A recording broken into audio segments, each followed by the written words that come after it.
Hello everybody, my name is Rachel and welcome to a weekly reading wrap-up wherein I tell you about the things I've finished reading in the past 7 days. This week it is a pretty long list. I finished a bunch of things that I have been in the middle of for a bit, and as soon as I sit down to film, a dog outside starts barking, which means I have basically missed my window for filming in complete silence on a Sunday morning. Yay! We're just gonna push on through. I have no choice. There are other things I want to do today, so I can't take forever doing this. I am also maybe not entirely awake because it is early on a Sunday morning and I'm not a morning person, so we'll see if there's any fog to my discussion of these books today. So with that, let's begin with the first book, which is Pandoras Lab, 7 Stories of Science Gone Wrong by Paul A. Offit. I listened to this nonfiction book on audio, and it was a very interesting look at another way to view certain scientific discoveries, innovations, or even beliefs of scientists at the time, which in retrospect were either horribly wrong and had nasty effects on people and the world, or just had more long-term consequences than people thought they did. This was quite an interesting book. I ended up having to pause in the middle of it for about a week because one of the topics is eugenics, and that chapter basically links eugenics and Nazis and Mengele and all of that nasty racism and anti-immigration sentiment with today's political climate and the Trump administration. And reading about eugenics is never pleasant to begin with, and then to have it brought full circle back around to the present day is actually very scary. So I paused at that point and then finally resumed when I was feeling better. The thing that I was most surprised in this book about was definitely the chapter on Rachel Carson, Silent Spring, and DDT. That is the one topic in this book that I frankly had never heard a different side to, and that is probably worth the price of admission to this book right there.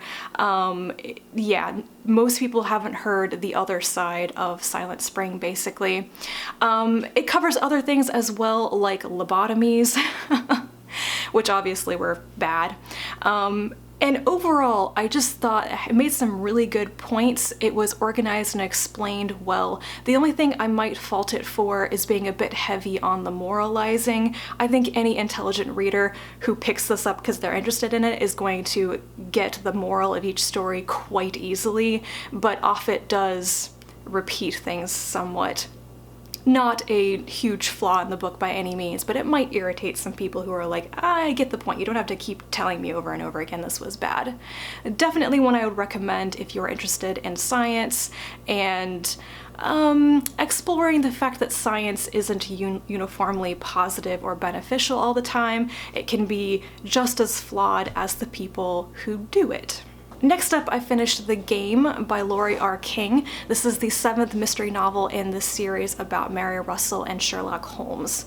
In this one, Mycroft sends Mary and Holmes to India to investigate the disappearance of Kimball O'Hara, the man who as a child inspired Rudyard Kipling's Kim, which I kind of wish that I knew more about that book. I have never read Kim, but there are certainly a lot of references to it.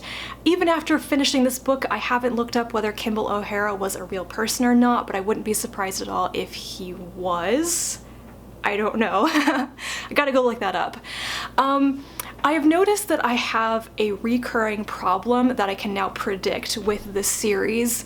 The books in the series I usually dislike because they're ones where Mary is treated as a second-class person because she is a woman, which is what happened in the book O Jerusalem, and I hated that so much sexism basically.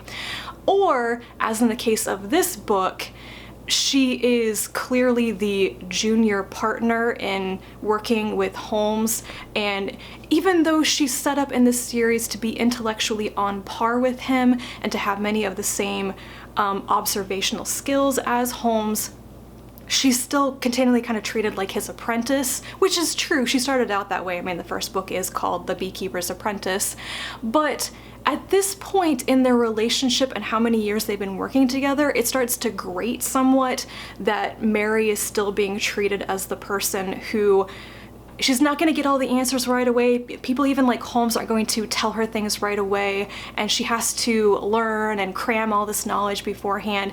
And at the beginning of this book, they get home, she's looking forward to just relaxing at home after another adventure, and then they get whisked out the door again, and she's like, Holmes, why don't you just say no to Mycroft? She clearly doesn't want to be here. She doesn't want to be on this adventure, and she's irritated and resents the entire situation. And that really colored my opinion of the first half of this book. I wasn't really into it. It is difficult to enjoy a book where even the narrator clearly doesn't want to be there. And then the second half of the book got much more interesting, which I would point out is the part where Mary gets separated from Holmes and has to do everything on her own, and it was so much better.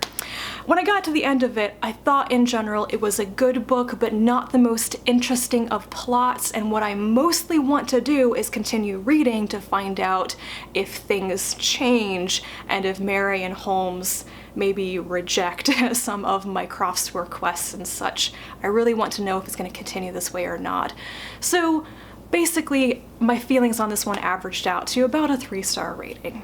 Then I read a book that was so good and yet also brought up so many conflicting feelings for me, and that is The Dazzle of Day by Molly Gloss. You may remember that I read her debut work, a dystopian fantasy novella called Outside the Gates, at the beginning of January. I did a review of that and I was so impressed by it.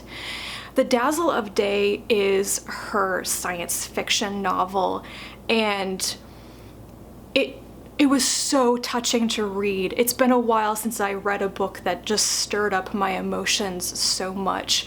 I'm going to have to do a separate video, a separate review to talk about this book, I think, so I will wait to talk about it more when I do that. This story is about a Quaker community that goes on a generation ship to establish a new home at Epsilon Eridani on a planet that they believe is inhabitable. And most of the story is set a couple hundred years after they set out on their journey, when they've actually arrived at the solar system and are making that decision whether they are actually going to stay there or perhaps stay in their home in this safe, enclosed, sustaining bubble of a spaceship. And it is about death and life and everything in between, and it was so good. Then I read a short fantasy novella called Prosperous Demon by K.J. Parker. This is one of my anticipated releases of the year, mainly because the cover art is amazing.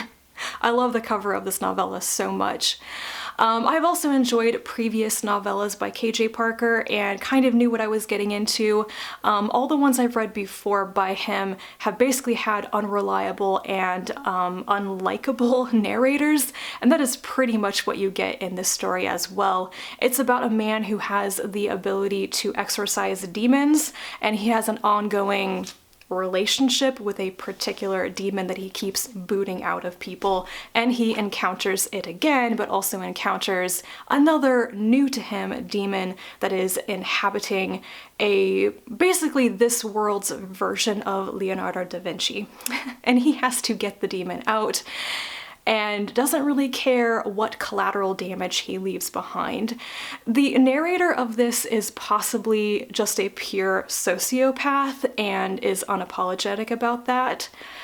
I was quite into the story, didn't quite know what to make of the ending, however. It just sort of happened very quickly, and then it was over, and I felt a little bit dissatisfied. Was it too brief? Was it organized in too jumbled of a way? Because I felt like it was quite choppy, was switching between different things and memories and scenes and stuff. And it just got to the end and didn't feel like it had coalesced into a real story. It was interesting though. If it were like a full-length novel and it had explored and expanded on the world more, I probably would have enjoyed it a lot more. Then I read in quick succession 2 relatively fluffy romances, and I enjoyed both of them immensely.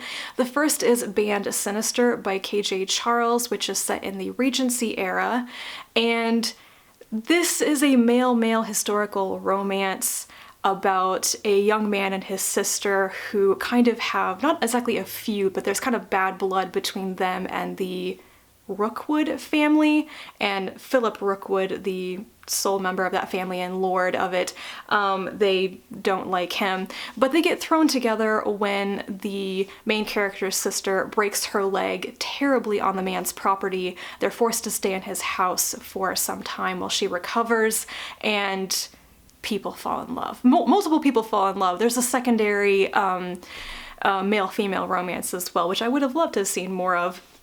And I just enjoyed this so much. I think I quite enjoy historical romances, actually, especially when they're done well. And I really liked all the characters in this. There are a bunch of secondary characters because all of Philip Rookwood's friends are staying with him, and they have a Hellfire Club called the Murder. And all of those people, you don't get to see most of them for very long, but I think the secondary characters are really important in this story. They bring a lot to the flavor and the feel of the story, and their relationships are really important. But this is a standalone, and I was absolutely convinced while I was reading it that it was actually like the last book in a series, because the way that it refers and introduces other characters and their backstories, it felt like it was just referring to previous romance novels. Sadly, it's not. I would have gone right out and read any number of other books about the secondary characters to know more, but they don't exist. And that was really weird feeling. I've never read a standalone that did something quite like that before, but it was highly enjoyable, and it's the kind of thing I would probably come back and read again because I just know it would make me happy. Fluffy romance, you know. Then after that, I read Ursula Vernon's new book, which is Paladins Grace. This is published under her T. Kingfisher pen name, and it is a fantasy romance. In fact, I initially classified this as fantasy, then I read it and was like, this is way more fluffy romance than anything else, so I'm gonna have to recategorize it, I guess. This is about a woman who is a perfumer and a paladin whose god has died, who knits socks. And need I say any more? I was there for the mopey paladin knitting socks right away. But basically there's a like murder mystery and poisoning plot in the background here, but it's mostly about the two characters, the man and the woman, who really like each other but don't think that the other one likes them very much, but they're gonna eventually get together. Highly enjoyable. I'd say that if you enjoyed Sword Heart by T. Kingfisher, you would definitely like this book. It is set in the same universe as Sword Heart and the Clock Tower duology, but it is definitely a standalone. It does have a character that reappears, Zale, who is the property lawyer from Sword Heart. They reappear in this book, and that was great. And lastly, I read some more poetry. I read Sonnets from the Portuguese and Other Love Poems by Elizabeth Barrett Browning. I have meant for a couple of years to try some of Barrett Browning's work, and obviously Sonnets from the Portuguese is her perhaps most famous collection of poems. I really enjoyed the sonnets. There were a couple of them that I just really felt. I kept reading them over and over again. The second half of this is the Other Love Poems, and I did not really like any of them, unfortunately. I'm not really one for love poetry unless it's done super, super well, let's say. And the sonnets, there, like I said, there were a couple of them that I did think were very good, just excellent. But the remaining poetry just felt very repetitive, very dated, extremely old-fashioned in its imagery, and a lot of it is also very Christian religious imagery, which bounces off me. I don't really feel that, so yeah. But I did try it, and it was rewarding for at least a couple of the sonnets. Those are all the things that I finished reading this past week. It was a goodly number, I have to say. I have been both in a reading mood, but also in a mood to start all the books. So this next week I'm probably going to be reading and reading and reading and not actually finishing anything because I'm in the middle of like 6 different things, but we'll see how it goes.